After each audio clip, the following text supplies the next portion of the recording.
পিঠার মধ্যে আমার সবথেকে প্রিয় একটা পিঠা হচ্ছে পাকন পিঠা। আজকে আপনাদেরকে কুমিল্লার ঐতিহ্যবাহী পাকন পিঠা বা মুগ পাকন পিঠা তৈরি করে দেখাচ্ছি।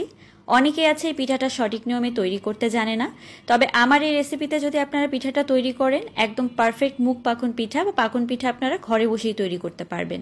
তো এই পিঠা তৈরি করতে শুরুতে আমি মটর ডাল নিয়েছি। যদিও এটা মুগ পাকন পিঠা, তবে আমি পিঠাটা সবসময় মটর ডাল দিয়ে তৈরি করে থাকি।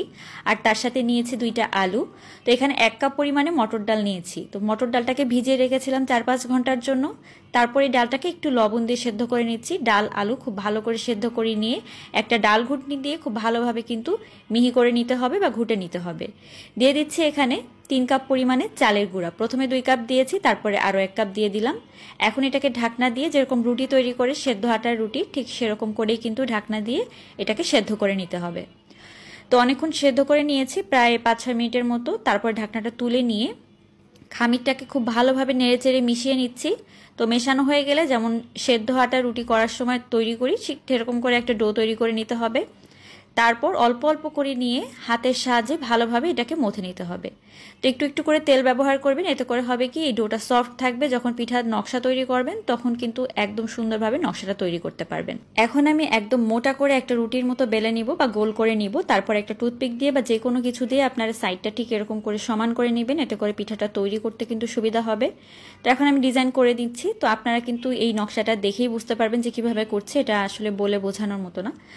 তো আমি এখানে আলুটা কেন ব্যবহার করেছি, আলু ব্যবহার করেছি এই জন্য, আলুটা দিলে ভিতরটা একদম নরম থাকে, উপরটা থাকে ক্রিস্পি, আর খুব সহজে শিরাটা কিন্তু ভিতরে ঢুকে যায়। আর এটা মুগ পাকন পিঠা হলেও আমি সবসময় মটর ডাল দিয়ে পিঠাটা তৈরি করার চেষ্টা করি, এতে করে কিন্তু পিঠাটা খেতে ভালো লাগে। আপনারা আমার রেসিপিতে একবার ট্রাই করে দেখবেন।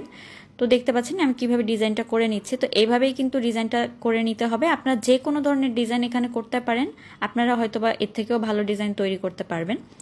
তো আমি সিম্পলভাবেই করে দেখাচ্ছি যেন সবাই তৈরি করতে পারবেন। এছাড়া বিভিন্ন ধরনের সাজ পাওয়া যায় যেগুলো দিয়ে কিন্তু আপনারা খুব সহজেই এগুলো তৈরি করে নিতে পারবেন।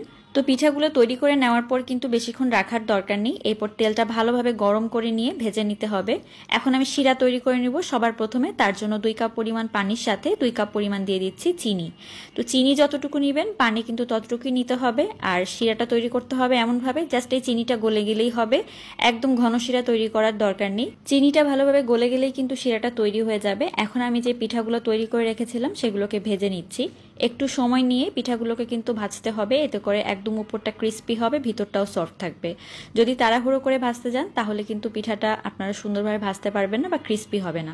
পিঠা উপরের দিকে এরকম ভেসে উঠলেই বুঝতে পারবেন পিঠাগুলো পারফেক্টভাবে তৈরি হচ্ছে। তো পিঠা দেওয়ার পরে একদম নাড়ানাড়ি করার দরকার নেই, পিঠাগুলো নিজের থেকেই